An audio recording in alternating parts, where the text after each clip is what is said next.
bom dia. Estamos aqui novamente para a nossa aula interativa. Eu, você, com a companhia da professora Noêmia. Bom dia, professora, tudo bom? Bom dia, é sempre um prazer imenso começar a semana em sua companhia, professora Ângela. Da nossa câmera, o Oma, né? Nossa câmera Guel, né? Câmera Guel e Travian. E de nossas tutoras, não é? E dos nossos alunos e alunas que estão sempre aí participando, fazendo valer a pena o nosso trabalho. Com certeza. Um bom dia a todos e todas. Isso, então vamos para a correção aqui das questões? Vamos lá, tem bastante interação, viu? Então nós vamos acelerar aqui um pouquinho em função de ter bastante interação. Questão 1. O desenvolvimento se dá em etapas. E aqui a questão pede que você cite essas etapas. A possível resposta seria: período da vida intrauterina, período impulsivo e emocional. Pode ser impossível também. Também tem uns que são impossíveis mesmo. Período sensório-motor, período do personalismo e período da puberdade, da adolescência e o da fase adulta. Certo, professora? Certo. A questão 2. O nosso Valon nos mostra que devemos conceber o desenvolvimento de que forma? Como um processo de evolução dinâmica, sempre em movimento e sofrendo, olha aqui, mudanças, não só quantitativas, mas também qualitativas a partir de uma base material, ou seja, do orgânico. Então, essas duas aqui ficam essas possíveis respostas. Partiremos agora para a questão 3 e a 4, onde tem bastante interação, bastante, não é, questões, exatamente. Então, a questão 3. Questão 3, nós vamos ter aqui... Deixa eu dar só o enunciado, rapidinho. Pode dar. A puberdade e a adolescência é um período em que a criança se volta outra vez para as coisas em volta dela. Então, na sua opinião, qual a importância da escola para a criança? Então, essa aqui é uma questão interativa. Vamos lá, professora. Pois é, veio de lá, da nossa tutora Luciane, muito obrigada. Muito obrigada, Luciane, sempre E quem participou foi a aluna Marisa. Isso. Ela diz aqui, não só para a criança em si, a escola é importante não só para a criança em si, mas para todos que ali frequentam. É o exemplo das coisas limpas, organizadas, onde cabe o velho ditado, sujou, limpou, quebrou, arrume. Não que a escola tenha responsabilidade, mas deve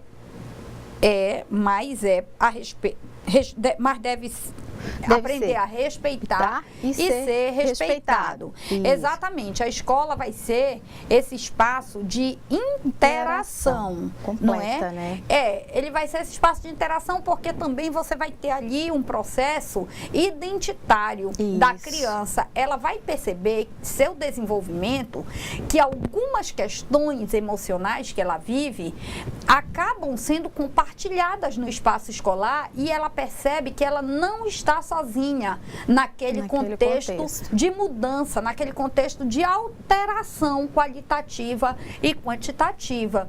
Ao perceber isso, o sofrimento se dilui, porque ele deixa de ser trauma, de ser sofrimento, para ser um acontecimento compartilhado, um acontecimento que é vivenciado por outras pessoas em desenvolvimento, tal qual ela. Tá certo? Tá certo. Essa questão 3. A questão 3. Existem mais interações referentes a 3? Ela diz aqui, a Luciane, segue aqui com a Luciane. Isso. Eu acho que é Haroldo. Ele diz que a escola tem um papel fundamental, pois a criança passa por um período grande na escola, passa um tempo, eu entendo aqui que é um tempo grande na escola, e interage com os colegas, despertando algo que às vezes sozinho ele não consegue. É aquilo que a gente acabava de falar. Isso. Ele vai ter um espaço identitário, ou seja, um espaço de reconhecimento. Eu não estou adolescendo sozinho, eu não estou despertando sozinho, eu não estou em conflito sozinho. E essa troca de experiências é importantíssima. Você percebe que os laços de amizades, eles começam a se criar aí aquelas amizades duradouras, não é? É só a gente verdade. lembrar das nossas amizades, que eu conheço fulano há mais de 20 anos, mas onde é que começou? No momento da crise. Dessa crise. No adolescer. Não isso é? é verdade. Essa aí é importante. Aqui Mais da também, 3? a Maria Luísa Ferreira Santos, ela diz, é nesse período que a escola tem maior importância, pois é nesse período que a criança passa a maior parte do seu tempo e o educador está mais próximo para intervir e favorecer. A socialização incentiva a cooperação mútua entre eles, deixando de lado o espírito de concorrência e conflito. É para ser assim, mas a gente sabe que tem uma dinâmica, não é? Agora, de vestibular, que às vezes os coloca como concorrente mesmo. Mas até isso faz parte também. Claro. Ele entender que nem sempre as coisas saem do jeito que ele planeja. Isso, né? Isso também faz parte. Achei muito importante a colaboração da Maria Luísa Ferreira. Obrigada, querida. E mais referente a essa questão? Não, a né? terceira Agora a questão quarta. não. Vamos para a quarta. Vamos para a quarta. Então, com base nas explicações realizadas com relação às etapas do desenvolvimento, relate alguma experiência vivenciada por você no seu meio, no seu trabalho. Isso, lembrando, professora, que nessa questão aqui, todos são educadores, não especificamente o professor, né? Então, todos somos, de uma certa forma, responsáveis, não é isso? Não é à toa que quando a gente abre a LDB, o seu artigo 1º é 2º, ele já vai direto alertar para o fato que a educação, ela não é responsabilidade exclusiva, fechada da escola. Ela é de todo o contexto social, entendendo que todo espaço é um espaço de aprendizado. Agora, vamos lembrar que onde eu controlo o conhecimento, onde eu tenho condição de saber o que meu aluno está aprendendo, é no espaço escolar. Por isso, a escola tem que ter uma importância diferenciada em relação aos outros espaços. Verdade. Porque na escola eu sei o que é que eu estou ofertando para o meu aluno aprender. Isso. E lá fora ele pode estar aprendendo várias coisas que podem ser favoráveis ao seu desenvolvimento ou nem tanto. Tá certo? Então, a aluna Marisa, com relação à quarta questão, já leu? Isso. Ela diz aqui que no local de trabalhos vemos algumas crianças imaturas, onde muitas vezes os pais não aceitam, tendo uma série de dificuldades no aprendizado e na vida. E aí nós vamos ter também a Maria das Graças, né? Com a tutora lá de Extrema, falando da questão da estrutura familiar. Ela vai dizer aqui o seguinte, né? Que a criança, muitas vezes, ela tem problemas porque ela não está com uma estrutura familiar, né? Mas quando eu vou alertar nossas alunas que são formadoras, muitas são mães, que antes da gente falar estrutura familiar, a gente tem que fazer a seguinte pergunta: o que é hoje estrutura familiar? Ontem encerrou o sínodo papal, não é? Que foi o encontro do Papa com os bispos de todo o Ocidente, praticamente. E uma das questões fundamentais é a família. E exatamente essas novas modelações familiares. Então, hoje, às vezes, a gente diz assim: a criança tem problema, é a estrutura familiar. Será que nós, como sociedades, não estamos fechando os olhos para o que nós estamos colocando dentro da sociedade? Porque hoje em dia se perdeu, digamos assim, o respeito pelo trabalho das outras pessoas, em alguma medida, não é? Nós perdemos a noção do nosso espaço em relação ao espaço do outro, e tudo isso a criança está aprendendo, o adolescente está vendo, ele vai reproduzir. Você vê o quadro político, é só corrupção de um lado, é corrupção do outro, é denúncia disso, é denúncia daquilo, e ele está nesse mundo. Será que eu não estou exigindo muito dessa estrutura familiar? Também, um questionamento. Não é? É um questionamento, é uma interrogação. Então, eu não estou aqui dizendo que ela não tem que ter um eixo que ela não tem que ter uma avaliação da sua formatação. Agora, eu penso que o nosso adolescente hoje, ele é exposto a uma série de coisas. Eu faço um comparativo da minha geração para a geração atual, né? A professora Ângela pode concordar ou discordar, mas nós saíamos de casa com uma formação e levávamos isso para a sociedade. Hoje não. Com a tecnologia, a sociedade invade o espaço familiar. É verdade. E há uma inversão de valores e de total. afirmação. Então, essa mudança propiciada pela tecnologia, ela afeta sobremaneira. Você vê, você liga a televisão, ela fala de toda uma nova modelação familiar, que são aquelas famílias que os pais são homossexuais e estão educando seus filhos. É outra estrutura. Aí você vai dizer que essa estrutura não está boa, a gente tem que pensar isso. Não é? Então, são várias questões que estão invadindo, que vem de fora para dentro. Quando na nossa geração, não. O que o pai e a mãe da gente falava, a gente tinha que migrar para fora. Era nuclear. E externalizava. Hoje não. Hoje a criança nem precisa sair de casa para ela ser afetada pela, digamos assim, educação social. Digamos assim. Porque ela senta aqui no computador, vem tudo para ela. Tudo que ela quer tem ali. Tudo que ela quer tem ali, até o que não quer. Não é? Certo. Então, isso aí a gente tem que questionar, viu? Eu achei a participação dela, ao falar da estrutura da família, muito instigante, muito interessante, porque ela está olhando. Mas não é tudo. A gente tem que pensar na era tecnológica, como pensar a estrutura familiar na educação do adolescente. É verdade, essa é a professora. grande questão. E aí, mais referente a essa quarta? A quarta questão ela diz aqui, tutora a Maria Luísa, tá certo, ela tá pedindo que nós falássemos o nome da aluna que respondeu a questão 3, é Kalima, do Polo Porto Velho Centro. Obrigada, gente, obrigada. Kalima, aqui o nosso abraço e o nosso agradecimento por sua intervenção. Tá? Aí nós temos aqui, olha, com a Kelly, um abraço, Kelly, lá em Nova Brasilândia, a todos de Nova Brasilândia. A aluna Terezinha, não é? Um abraço, Terezinha. Muitas vezes nós, funcionários da escola, percebemos alguns comportamentos das crianças que estão pedindo ajuda para alguma coisa que muitas vezes em casa os pais não percebem. Não percebem, é verdade. O verdade. porquê de certas atitudes, às vezes a questão da dificuldade no aprendizado, né? Uma série de ontem eu estava de bobeira, porque assim, eu fico muito em casa, né? O domingo inteiro. E aí tem horas que não tem mais o que você vê de interessante na televisão e você cansa um pouco também de ler, né? Eu fico em casa, eu tenho um hábito muito de ler, fico muito na leitura.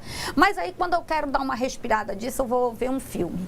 E na hora que eu dei essa parada, estavam passando uns filmes assim, bastante filme para adolescentes. E um filme que eu assisti ontem, que vem bem a calhar com essa questão que a Terezinha nos coloca, que os pais não percebem, foi o filme A Última Tempestade. Ele tem um filho, o menino é um gênio, ele desenvolve uma questão física lá que mexe com partículas de Plutão, de Marte, e dá uma tempestade de raios na Terra e tal, né? E o garoto dá sempre a entender para os pais que ele não quer ir para a universidade, que ele não está fazendo. E aí vem o diálogo, os pais são separados, olha aí a estrutura familiar, mas tem uma convivência saudável, se respeitam e vivem a sua maternidade, a sua paternalidade em função do rapaz. Que tem 18, ou seja, 17 ambos para 18. participam, Participam. Né? E aí, quando tem o problema da tempestade, que eles não sabem, e o garoto começa, aí eles descobrem, por conta do pai, de uma outra moça, que foi o menino que preparou aquilo e que o menino tem a solução para coisa, porque o menino é um gênio. E aí eles ficam muito tristes e eles têm um diálogo muito interessante. Ela disse assim, poxa, que tipo de pai e mãe tem um filho que é um gênio e não percebe. E aí ela pergunta, ele diz assim, pois é, eu me pergunto, quando foi que nós paramos de perceber? Aí o bonito vai se desenvolvendo a história e no fim ele fala que o importante é que no final do dia eles sabem que o amam. Mas eles querem entender onde é que eles pararam de ser o pilar de confiança desse adolescente, né? Que, para a aventura do filme, é um gênio, mas a gente olhando para um lado negativo poderia ter sido perdido para a droga. Então essa questão da Terezinha, valeu Terezinha, ela tocou numa célula crítica, que é isso que eu chamo de célula crítica. Está vivendo comigo, mas eu não te conheço mais.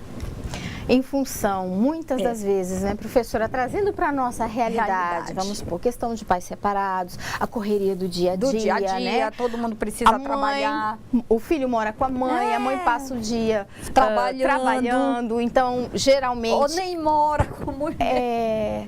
Então, assim, é complicado, porque ele passa grande parte do tempo sozinho, ou quando ele tem interação, vai ser justamente na escola, no ambiente escolar, né? Exatamente. É isso mesmo. Tem mais alguma coisa, professora? Olha, por hora não. As meninas pararam por aqui. Eu espero que elas voltem a interagir. Olha, eu estou no chat da professora Ângela para aproveitar as perguntas que haviam sido postas, tá certo? Aí eu não mexi, não entrei no chat, mas eu estou no chat da professora Ângela. Você tem que mandar nesse mesmo chat a sua interação, que nós estamos aqui para atendê-los e atendê-las, tá bom?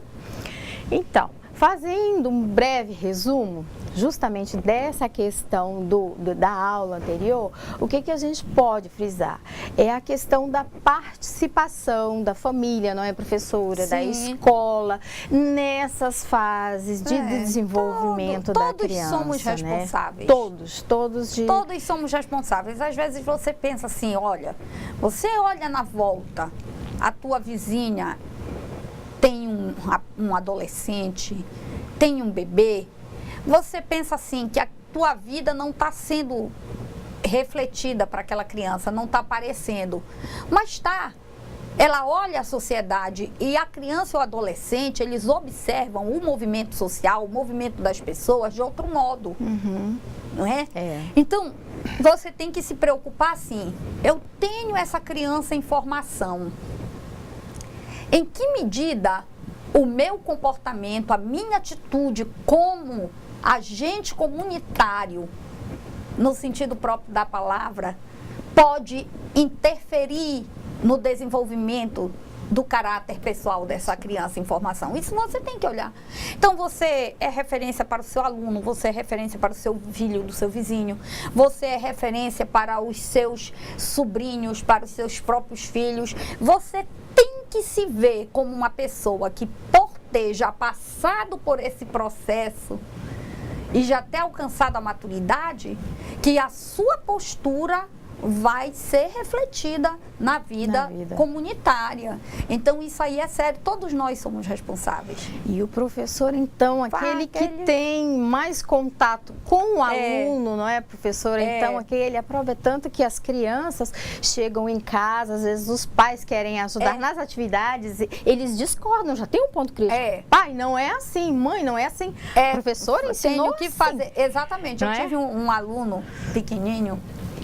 Hoje em dia ele já é adulto, alfabetizava, o Ramon. E aí, quando ele começou a alfabetizar comigo, eu já ensinei ele escrevendo na margem do caderno.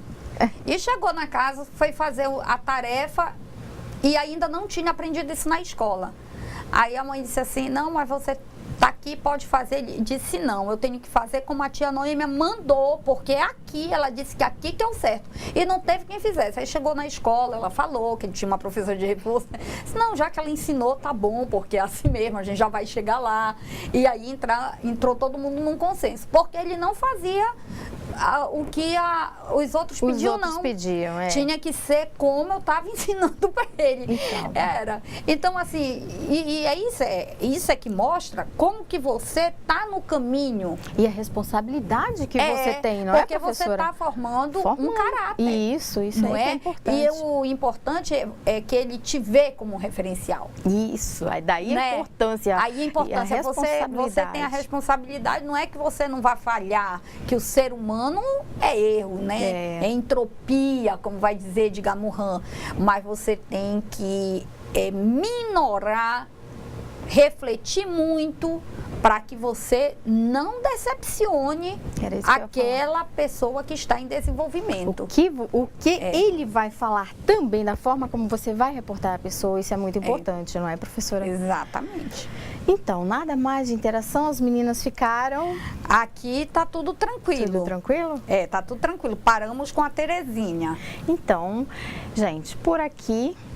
Nós agradecemos a participação de todos, agradecemos a interação, é muito importante esse feedback para o desenvolvimento, tanto para nos engrandecer também, não é, professora? Claro, porque nós ficamos... a gente aprende. Nossa, e como? E agradecendo as meninas dos polos, claro, a Maria Luísa, a Kelly, não é? A Luciane, de Domênico, enfim... Todos os polos, nós agradecemos a participação tanto das tutoras quanto das alunas e dos alunos. Nosso grande abraço e até semana que vem. Obrigada, gente. Um abraço, uma excelente semana e ótimos estudos.